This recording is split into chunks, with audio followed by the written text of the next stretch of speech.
नमस्कार, मी रिद्धी म्हात्रे. बातमीपत्रामध्ये आपल्या सगळ्यांचं स्वागत. बातमीपत्राच्या सुरुवातीलाच एक महत्त्वाची बातमी आहे. महापुरुषांबद्दल अनेक लोककथा आहेत. बागेश्वर बाबांसंदर्भात बोलताना मुख्यमंत्री देवेंद्र फडणवीस यांनी ही सावध प्रतिक्रिया दिलेली आहे. बागेश्वर बाबा अर्थात धीरेंद्र शास्त्री यांच्या संदर्भात मुख्यमंत्र्यांनी ही सावध प्रतिक्रिया दिलेली आहे.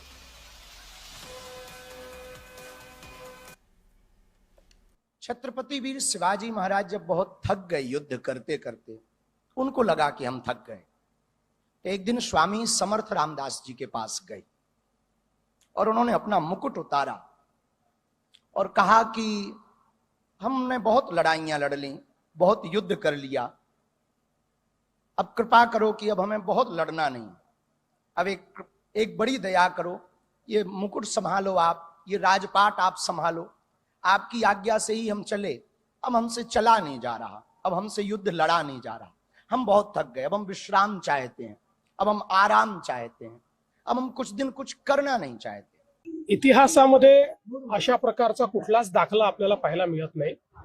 मुळात आपल्याला माहिती आहे की जे काही महापुरुष असतात त्या महापुरुषांबद्दल अनेक लोककथा तयार होतात. वेगवेगळ्या राज्यांमध्ये वेगवेगळ्या प्रकारच्या लोककथा असतात. आपल्याला माहिती आहे रामायण आणि महाभारताच्या संदर्भात अनेक लोककथा आहेत. त्या सगळ्याच इतिहासावर किंवा त्या ठिकाणी परिस्थितीवर अवलंबून अशा पद्धतीच्या त्या ठिकाणी तयार होत असतात किंवा झालेल्या आहेत. म्हणून मला असं वाटतं की मी याच्यावर एवढंच म्हणेन, जो इतिहास आपण शिकलेलो आहे तशा इतिहासामध्ये किंवा आपल्या इथे जे काही ग्रंथ उपलब्ध आहेत त्याच्यामध्ये अशा प्रकारचा कुठलाही दाखला नाही. तुम्ही आता बागेश्वरवर काय ऍक्शन घेतली? मुख्यमंत्र्यांनी इतिहास वाचला नाही, कारण इतिहास तसा नाहीच आहे. परंतु एक माणूस येऊन या महाराष्ट्राच्या अस्मितेवर घाला घालू पाहतो. कारण राजे आमच्या मनामनात कणाकणात नसानसात भिनलेले आणि आमच्या अस्मितेवर एक माणूस येऊन बोलतो.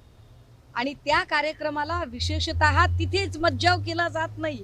त्या मंचावर गडकरीजी होते, त्या मंचावर सगळे भाजपचे वरिष्ठ नेते होते आणि यातल्या एकाही माणसाने बागेश्वरला मज्जाव केला नाही.